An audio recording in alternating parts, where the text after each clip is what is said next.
الحمد لله حمدا كثيرا طيبا مباركا فيه. Éloge à Allah comme il le mérite. Wassalatu wassalamu ala rasulillah. Qu'Allah couvre d'éloges son prophète Mohammed et le salue. Amma ba'du fa marhaban bikum jami'an. Bienvenue à tous. On continue avec Surat al-Isra et ce qu'en dit Cheikh Abdurrahman ibn Nasr al-Sa'di. Nous étions arrivés au verset 48. انظر كيف ضربوا لك الأمثال فضلوا فلا يستطيعون سبيلا.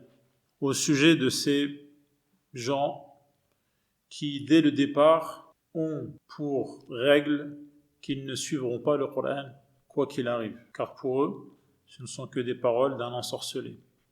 Pour cela, ils sont complètement égarés et ne trouveront jamais la voie à suivre, car dès le départ, ils sont mal intentionnés. Ensuite, Allah subhanahu wa ta'ala dit وَقَالُوا أَإِذَا كُنَّا عِظَامًا وَرُفَاتًا أَإِنَّا لَمَبْعُوثُونَ خَلْقًا جَدِيدًا. قال الشيخ رحمه الله يخبر تعالى عن قول المنكرين للبعث. Allah nous informe de ce que prétendent les gens qui nient la résurrection, la vie après la mort. وتكذيبهم به واستبعادهم, et ils considèrent cela complètement invraisemblable et impensable. Que disent-ils? أَإِذَا كُنَّا عِظَامًا وَرُفَاتًا. Ils posent une question à la manière de ceux qui considèrent que c'est impossible. أَإِذَا كُنَّا عِظَامًا وَرُفَاتًا. Lorsque nous deviendrons des ossements et de la poussière qui s'effritent, des ossements qui s'effritent tellement ils sont anciens et ils ont passé du temps, que ces corps, au fil des jours qui passent, se décomposent. À ce moment-là, nous serons ressuscités à nouveau et recréés. Dans le sens de, comme j'ai dit tout à l'heure, cela est complètement impossible et insensé et ne pourrait avoir lieu. Donc ils prétendent que cela n'est pas possible, ne fait pas partie n'entre pas dans la sphère de ce qui est possible. Ils ont montré à ce sujet la pire des ignorances. Ils ont fait la preuve de leur ignorance totale. Pourquoi? En fait, ils ont exprimé ce qui montre leur ignorance. Premièrement, ils ont traité de menteurs qui? Les gens qu'Allah a missionnés.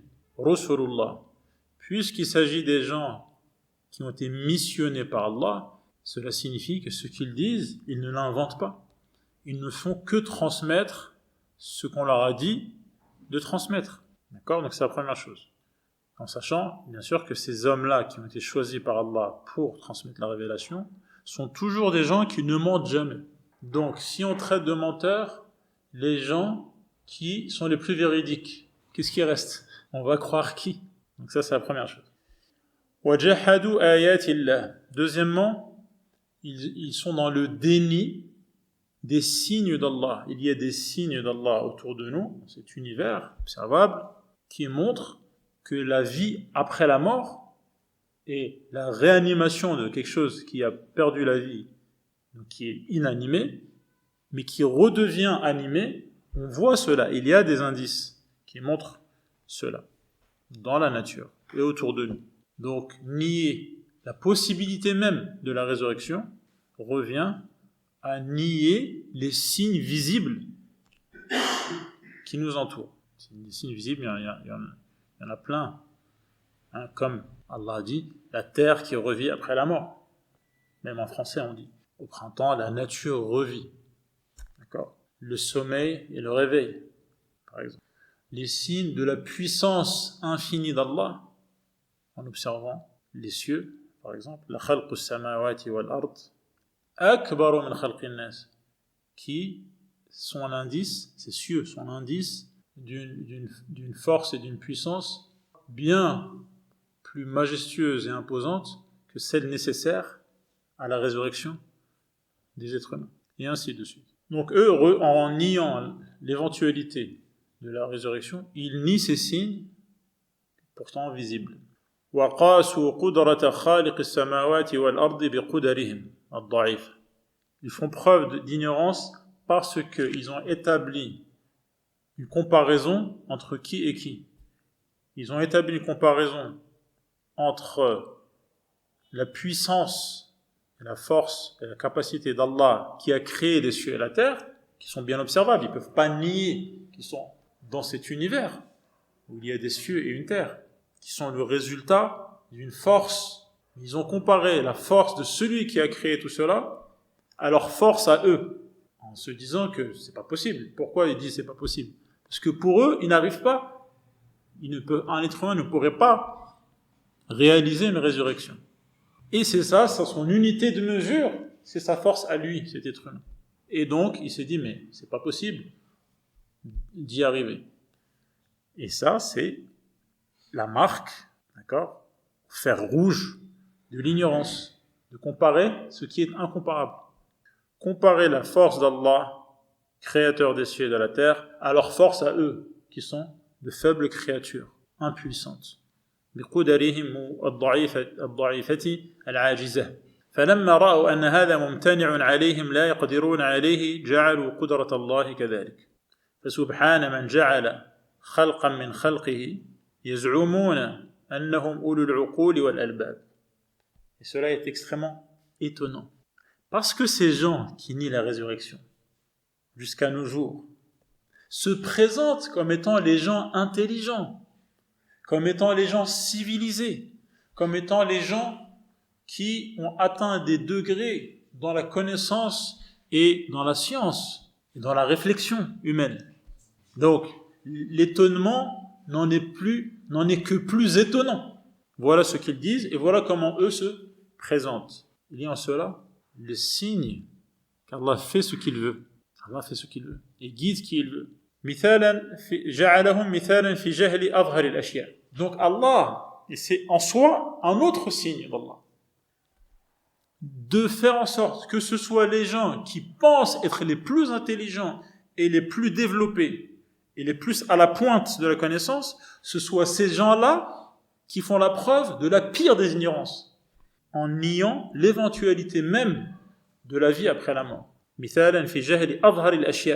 Ils profèrent des paroles qui sont des paroles de négation des choses les plus évidentes, des choses dont les preuves et les indices sont les plus clairs et les plus à la disposition de l'esprit humain.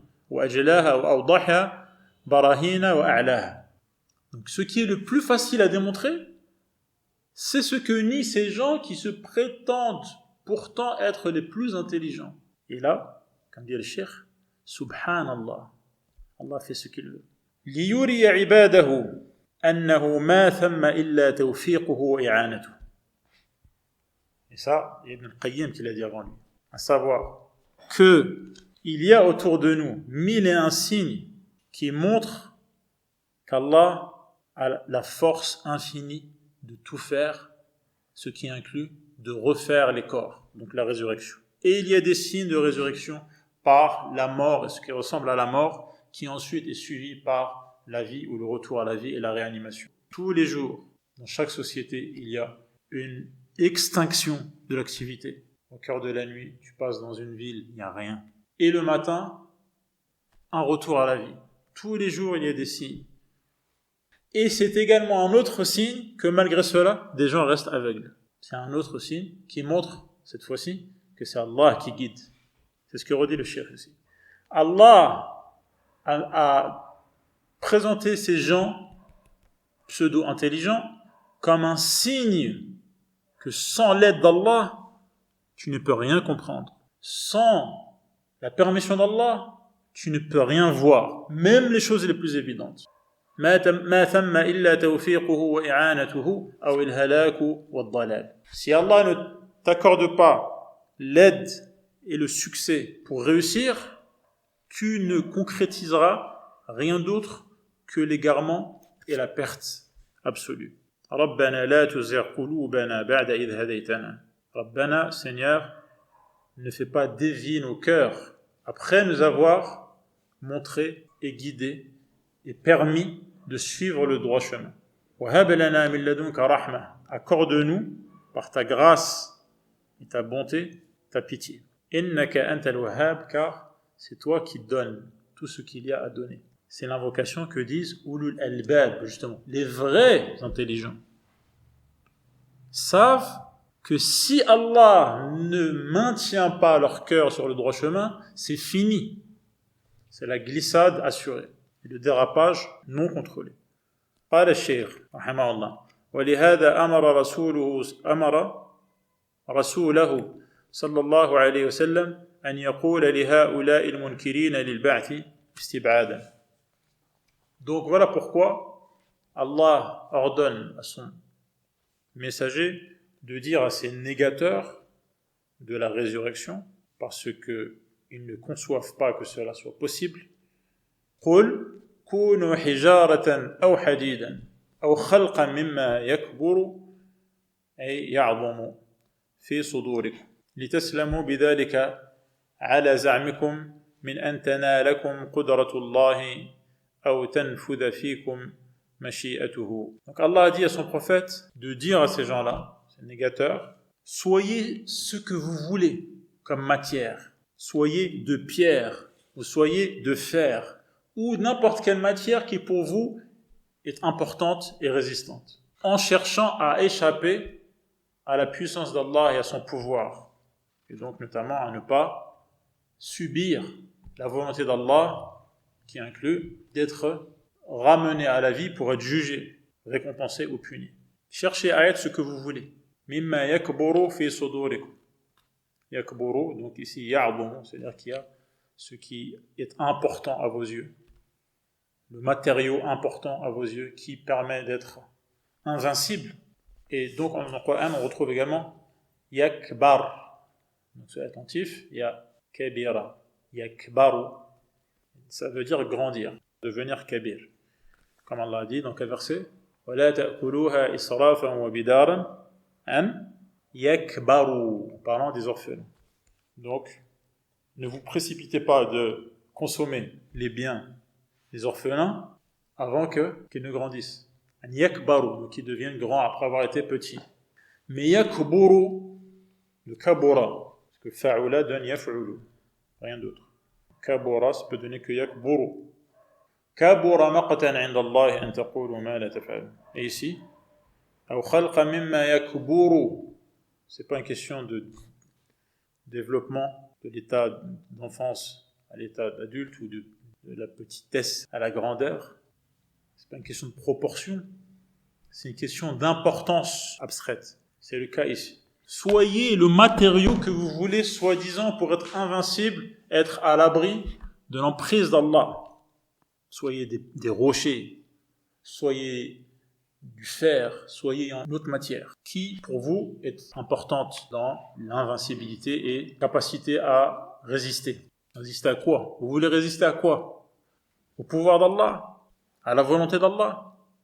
فَإِنَّكُمْ غَيْرُ مُعْجِزِينَ اللَّهَ في أي حالة تكونون وعلى أي وصف تتحولون.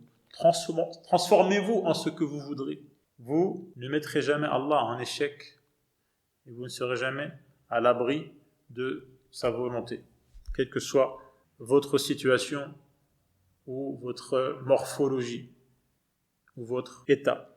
وَلَيْسَ لَكُمْ فِي أَنفُسِكُمْ تَدْبِيرٌ في حالة الحياة وبعد الممات. Et de toute manière, vous n'avez aucun pouvoir de décision vous concernant, que vous soyez en vie ou après votre mort.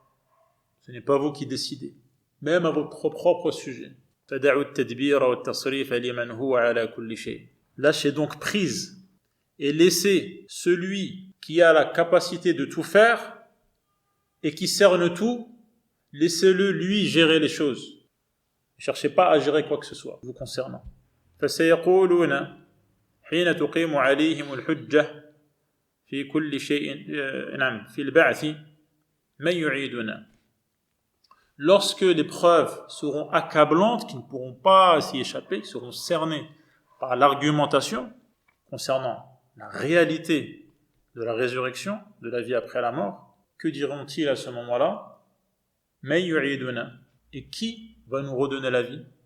Qul alladhi fatarakum awwala marra, réponds-leur, celui qui vous l'a donné la première fois, celui qui vous a créé la première fois, c'est lui qui vous la redonnera, cette vie. فَكَمَا فَطَرَكُمْ وَلَمْ تَكُونُوا شَيْئًا مَذْكُورًا, alors que vous n'existiez pas, vous étiez néant, vous n'étiez rien. Et maintenant vous êtes bien quelqu'un qui vous a donné cette vie, n'est-ce pas? فَإِنَّهُ سَيُعِيدُكُمْ خَلْقًا جَدِيدًا, il vous créera à nouveau. كَمَا بَدَأْنَا أَوَّلَ خَلْقٍ نُعِيدُهُ, comme cela est mentionné dans ce verset. Comment vont-ils réagir, ces négateurs? فَسَيُنْغِضُونَ إِلَيْكَ رُؤُوسَهُمْ, ils vont dîner de la tête, يَهُزُّونَهَا إِنْكَارًا, comme celui qui n'est pas d'accord et qui nie et n'acquiesce pas à ce qu'on lui dit et qui s'étonne. وَيَقُولُونَ مَتَاهُ, autre feinte, ils vont dire et quand?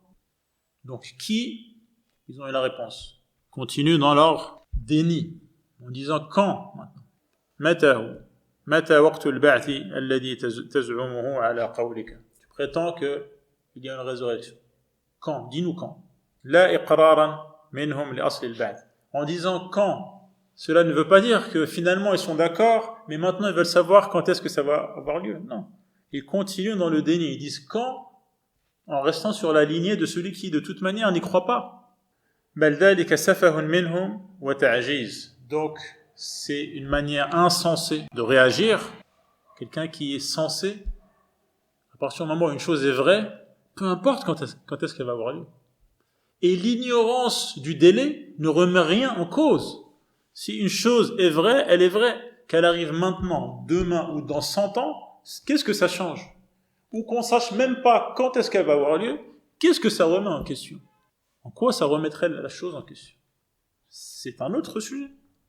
Quand? C'est un autre sujet. Cependant, ils disent quand pour mettre le prophète sallallahu alayhi wa sallam dans l'embarras de celui qui ne sait pas quoi dire. Donc il faut être attentif à cela. Quand il y a un débat ou une discussion, il faut savoir quelles sont les questions qui sont essentielles et des questions qui sont hors sujet, qui sont juste des artifices, des feintes. Une feinte pour détourner de l'intention et pour faire perdre le fil. قُلْ عَسَى أَنْ يَكُونَ قَرِيبًا. Voilà la réponse. Il se peut bien que la date soit bien proche. C'est ça qui est important de savoir. Que c'est imminent. Quand exactement? Ça ne change rien à notre sujet.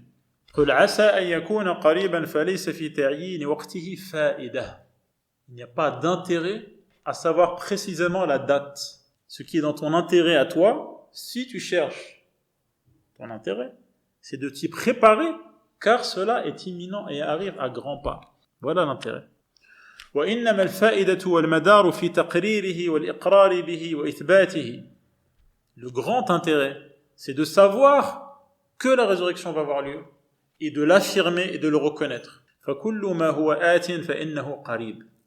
À partir du moment où tu sais que c'est une réalité et que cela va avoir lieu, eh bien c'est proche, comme disent les Arabes. Tout ce qui doit de toute manière arriver, finalement, c'est quelque chose qui est proche. يَوْمَ يَدْعُوكُمْ, ce jour-là, et le jour où Allah vous appellera, لِلْبَعْثِ, en vous redonnant la vie, وَالنُّشُورِ, وَيُنْفَخُ فِي الصُّورِ, l'ange soufflera dans la trompe, ou le corps, C-O-R. فَتَسْتَجِيبُونَ بِحَمْدِهِ, vous répondrez à cet appel, par lequel vous retrouverez la vie après la mort. تَنْقَادُونَ لِأَمْرِهِ وَلَا تَسْتَعْصُونَ عَلَيْهِ, et vous ne pourrez pas vous y refuser et empêcher cela. وَقَوْلُهُ بِحَمْدِهِ, que signifie بِحَمْدِهِ ici? فَتَسْتَجِيبُونَ, donc vous les humains, vous répondrez à cet appel en retrouvant la vie lorsque les âmes regagneront leur corps et vous serez tous rassemblés. تَسْتَجِيبُونَ, voilà la réponse. Bihamdi, tastajibun bihamdi, c'est-à-dire que par cette résurrection, Allah mérite les compliments, il mérite les éloges. Bihamdi, tout cela est accompagné et lié au compliment qu'Allah mérite. Parce que par cette résurrection, la justice sera parfaite. Et ceux qui méritent quelque chose le recevront. Imaginez qu'il n'y ait pas de résurrection. Comment se manifesteraient les compliments d'Allah pour sa justice, alors qu'il n'y a pas de résurrection et il reste des choses en suspens, il reste des injustices qui n'ont pas été réglées, il reste des conflits qui n'ont pas été solutionnés, il reste des récompenses qui n'ont pas été données, il reste des punitions qui sont restées en sursis. Donc forcément, celui qui dit Alhamdulillah, ou Subhanallah, ou Bihamdi, cela implique qu'il y a une résurrection pour que cela se manifeste. C'est pour cela que les mécréants, ceux qui renient la résurrection, sont tombés dans une espèce de méga dépression civilisationnelle. Avec des gens qui disent que tout ça c'est absurde, qui ne trouvent aucun sens à la vie, qui préfèrent se donner la mort par le suicide. Il n'y a pas de résurrection, pas de justice, pas de bien, il n'y a pas de mal. Donc Allah subhanahu wa ta'ala nous dit فَتَسْتَجِيبُونَ بِحَمْدِهِ. Allah mérite les compliments, les éloges, les louanges, parce que il y a un jour où les comptes seront réglés, où la justice sera établie et brillera de mille feux. هو المحمود تعالى على فعله ويجزي به العباد إذا جمعهم ليوم التناد وتظنون إن لبثتم إلا قليلا. Et tout cela arrivera très vite, tellement vite que les gens seront persuadés qu'ils ne sont restés sur terre dans ce bas monde qu'un court instant. إلا قليلا وأن الذي مر عليكم من النعيم كأنه ما كان. Ceux qui ont vécu dans le confort et dans le bien-être se diront finalement que c'est comme si cela n'avait jamais eu lieu. فهذا الذي يقول عنه المنكرون متى هو يندمون غاية الندم عند وروده. Donc ces gens-là qui disent mais quand aura lieu, pour mettre dans l'embarras et provoquer, quand, dis-nous quand. En réalité, ce jour au sujet duquel ils disent « mais quand aura-t-il lieu ?» est le jour où ils seront criblés de remords. يندمون غاية الندم عند وروده ويقال لهم هذا الذي كنتم به تكذبون. Et c'est le jour où on les blâmera et on les condamnera, où ils seront torturés, pas seulement physiquement, mais également moralement, lorsqu'on leur rappellera que c'est le jour qu'ils traitaient de mensonge. قال تعالى وقل لعبادي يقولوا التي هي أحسن. قال الشيخ وهذا من لطفه بعباده. Allah entoure ses esclaves de soins délicats. Il s'occupe d'eux. Par exemple, il leur apprend les meilleures manières. La meilleure manière de vivre ensemble. يأمرهم بأحسن الأخلاق والأعمال. Les meilleures actions à réaliser. Les meilleures paroles à prononcer. والأعمال والأقوال الموجبة للسعادة في الدنيا والآخرة. Donc les bonnes manières, les actions, les paroles qui auront pour résultat le bonheur ici-bas et dans l'au-delà. Ce qui montre qu'Allah prend soin des gens. فقال, par exemple, Allah dit à son prophète, dis à mes esclaves, قل لعبادي يقول التي هي أحسن. Allah ordonne à son prophète d'ordonner aux gens de dire les plus belles paroles. Ahsan. Ahsan, c'est un superlatif. Les plus belles paroles. C'est un ordre. وهذا أمر بكل كلام يقرب إلى الله. On a donc l'ordre de dire tout ce qui rapproche d'Allah. Ce sont donc les plus belles paroles. Ce sont celles qui rapprochent d'Allah. من قراءة, la lecture du Coran notamment. وذكر, la mention d'Allah comme Subhanallah, Alhamdulillah, La ilaha illallah, Allahu Akbar, et les autres. Wa ilmin, enseigner ou apprendre, réviser. Wa amrin bi ma'rufin, ordonner le convenable, ce qui est reconnu pour être bien. Wa nahyin an munkar, interdire le blâmable, ce qui n'est pas reconnu comme étant bien, munkar. Wa kalamin hasanin latifin, dire toute parole qui est belle en soi et qui est délicate, il y a de la recherche, latif, une parole raffinée, des expressions raffinées, ma'al khalqi, avec les gens, quels qu'ils soient, ala ikhtilafi maratibihim wa manazilihim, quel que soit leur statut et leur degré. وأنه إذا دار الأمر بين أمرين حسنين. Donc, retenez bien le terme ahsan. Il y a en arabe hasan qui veut dire beau et ahsan qui veut dire plus beau. C'est-à-dire que si tu as le choix entre deux paroles qui sont toutes les deux de belles paroles, tu dois, conformément à ce verset, choisir la plus belle des deux paroles, bien que l'autre que tu aies délaissée soit belle également. Mais tu dois choisir la plus belle des belles. الأمر بين أمرين حسنين فإنه يؤمر بإيثار أحسنهما إن لم يمكن الجمع بينهما. S'il n'est pas possible de les réunir toutes les deux. Si tu peux dire une plus belle parole et une belle parole, c'est encore mieux que de dire seulement la plus belle, n'est-ce pas? Mais si tu dois forcément choisir entre une des deux, tu choisis la plus élégante. Si tu peux dire les deux, c'est encore mieux. Wal-qawlul hasan. Donc on voit ici qu'il s'agit de beauté, d'élégance, classe. Ces belles paroles qui sont agréables. Da'in li kulli khuluqin jamil.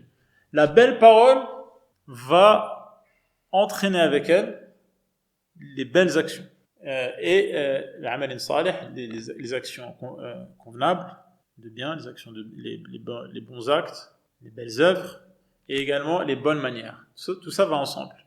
Le moteur initial, c'est la belle parole qui va entraîner avec elle les belles actions et les bonnes manières. Le cheikh nous explique la dynamique. Il nous dit فَإِنَّ مَنْ مَلَكَ لِسَانَهُ. Celui qui tient sa langue. Il tient sa langue, donc il sait quoi dire.